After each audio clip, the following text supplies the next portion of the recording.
नमस्ते बच्चों, आज हम पेपर फर्स्ट रीतिकालीन काव्य हिंदी साहित्य बीए पार्ट सेकंड के इकाई चौथी में रीति मुक्त काव्य धारा के कवि किन धाराओं में थे? रीतिबद्ध, रीति सिद्ध और रीति मुक्त। आज हम रीति मुक्त काव्य धारा का अध्ययन करेंगे और इसके प्रमुख कवि रीति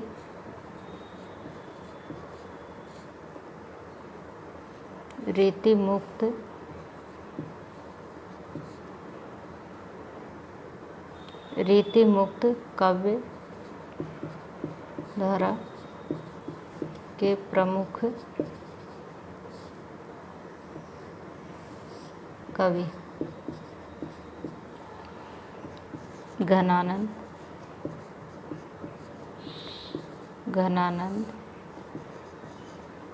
आलम, बोधा और ठाकुर।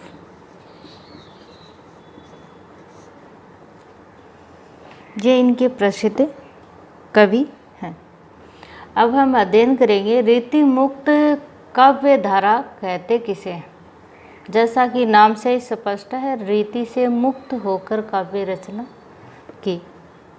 रीति मुक्त काव्य धारा में प्राय सभी प्रकार के रीति बंधनों से मुक्त होकर काव्य रचना की। रीति के जो बंधन थे, रीति के बंधनों से मुक्त होकर काव्य रचना की। इन्होंने क्या रीति के जो बंधन है उससे मुक्त होकर काव्य रचना की। वस्तुतः इस धारा के गए रीतिकालीन कवि क्या थे? स्वच्छंदवादी थे। इन्होंने अपने काव्य में नायक नायिका भेद, अभिसार, सपत्नी की ईर्ष्या, रस विवेचन, गुण दोष निरूपण आदि का वर्णन नहीं किया। वे मनोगत आवेग में के प्रभाव में कविता रचते थे। इस कारण उनके मुक्तक काव्य भाव इनके मुक्तक काव्य कैसे थे? मुक्तक काव्य भाव प्रधान, आत्म प्रधान तथा व्यक्तिपरक है और इसमें मानस संसर्ग की रमणीयता एवं हृदयगत अंतर्वेदना की सशक्त अभिव्यंजना है। इसमें रीतिबद्ध और रीति सिद्ध कवियों की तरह पांडित्य प्रदर्शन की प्रवृत्ति नहीं रही। रीति सिद्ध कवियों की तरह पांडित्य प्रदर्शन इन्होंने नहीं किया, न कोई दिखावा किया, न इनमें चमत्कार उत्पन्न करने की भावना थी। इन्होंने श्रृंगार का आश्रय लिया। इन्होंने आश्रय किसका? श्रृंगार का ज़्यादा का आश्रय लिया। इन्होंने श्रृंगार का आश्रय लिया, परंतु इसमें वासना एवं मांसलता का अभाव न है। इसमें तो प्रेम की मार्मिक पीर, जो इन कवियों में प्रेम की मार्मिक पीर एवं अनुभूतियों, इन्होंने जो भी अनुभव किया, अपने जीवन में जो भी अनुभव किया उसका अनुभूतियों की गहराई है। इनके काव्य में जो अपने प्रेम की जो मार्मिक पीड़ा है उसको आप खुद ने उन्होंने अनुभव किया है, उसकी गहराई का चित्रण अपने काव्य में किया है। भावों की सूक्ष्मता, अभिव्यक्ति की सशक्तता और प्रेम की आत्मिक अनुभूति का उनकी रचनाओं में सरस चित्रण हुआ है।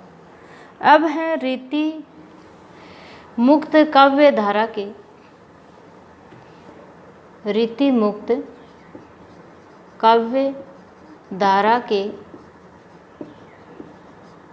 प्रमुख जो कवि हैं, प्रमुख कवि हैं वो कौन कौन से हैं, जो आपको पहले बता दिया, घनानंद, बोधा, आलम और ठाकुर। अब हम इस काव्य धारा के जो प्रमुख कवि हैं उनके बारे में और उनकी रचनाओं के बारे में अध्ययन करेंगे, जिसमें प्रथम अपना कवि है घनानंद। घनानंद का जन्म 1673 में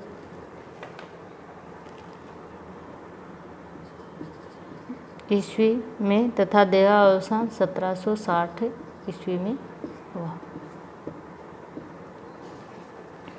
इनके जो आश्रयदाता हैं, किसके आश्रय में रहते थे, वह हैं दिल्ली के बादशाह हैं मोहम्मद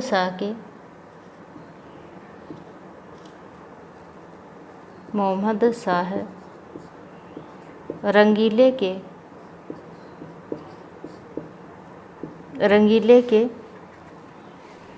आश्रय में रहते थे। आश्रयदाता कौन है, दिल्ली के बादशाह है रंगीले।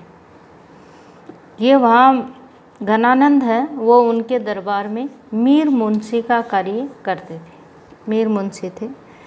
अब है घनानंद की रचनाएं।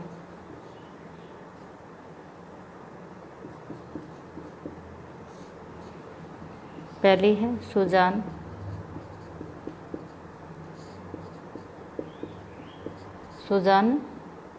सागर। दूसरी है कोक सागर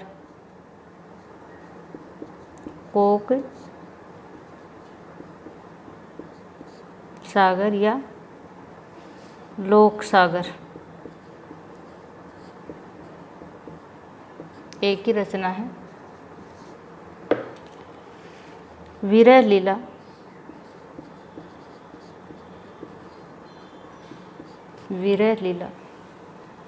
अगली है सुजान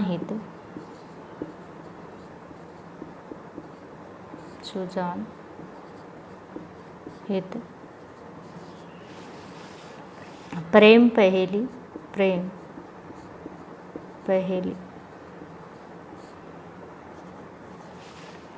प्रेम पत्रिका,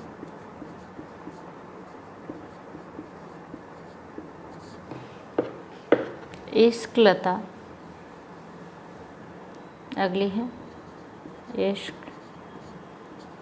लता। प्रेम पद्धति,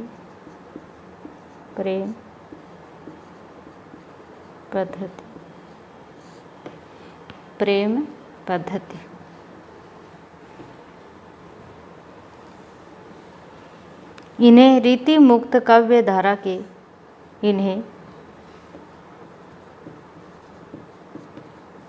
रीति मुक्त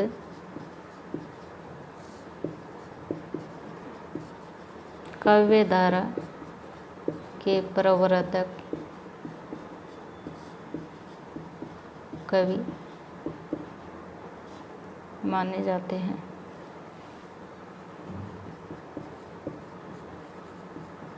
वे रीति मुक्त काव्य धारा के प्रतिनिधि कवि माने जाते हैं। वे दिल्ली की सुजान नामक वेश्या से प्रेम करते थे। सुजान के कारण ही इनको दिल्ली बादशाह ने निकाल दिया। दिल्ली दरबार से निष्कासित होने के बाद इन्होंने वृंदावन जाकर निम्बारक संप्रदाय में दीक्षा ग्रहण की। इनके द्वारा रचित पदों में विरह की अत्यधिकता है। विरह की प्रधानता के कारण आचार्य रामचंद्र शुक्ल जी ने साक्षात्कार रसमूर्ति आचार्य रामचंद्र शुक्ल जी ने इनको क्या कहा है? साक्षात्कार, साक्षात रस मूर्ति कहा है। ये आचार्य रामचंद्र शुक्ल जी ने घनानंद जी के लिए कहा है। एवं लाक्षणिक मूर्तिमता एवं प्रेम की पीर के कवि कहकर पुकारा है। प्रेम की पीर के कवि और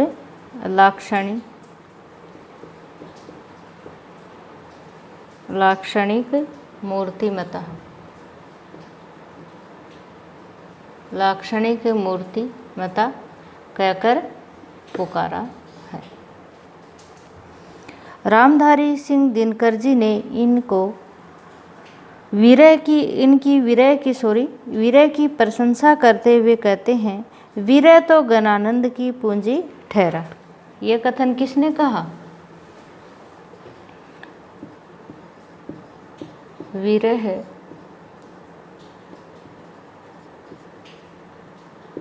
तो गणानंद की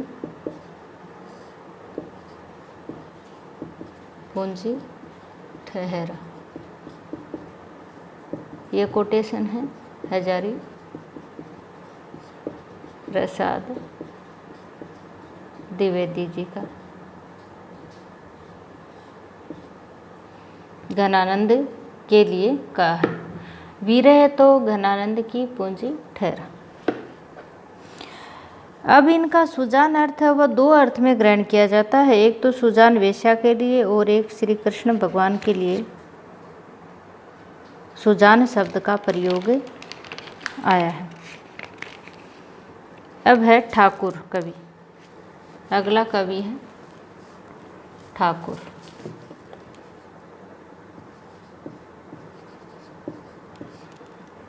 रचना है ठाकुर शतक और ठाकुर ठसक। ये दो रचनाएं हैं इनकी।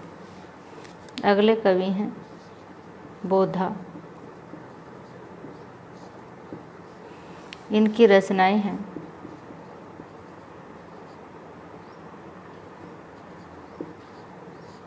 इश्क नामा। इश्क लता है वो घनानंद की है और इश्क नामा है वो बोधा की है, ध्यान रखना। वीरय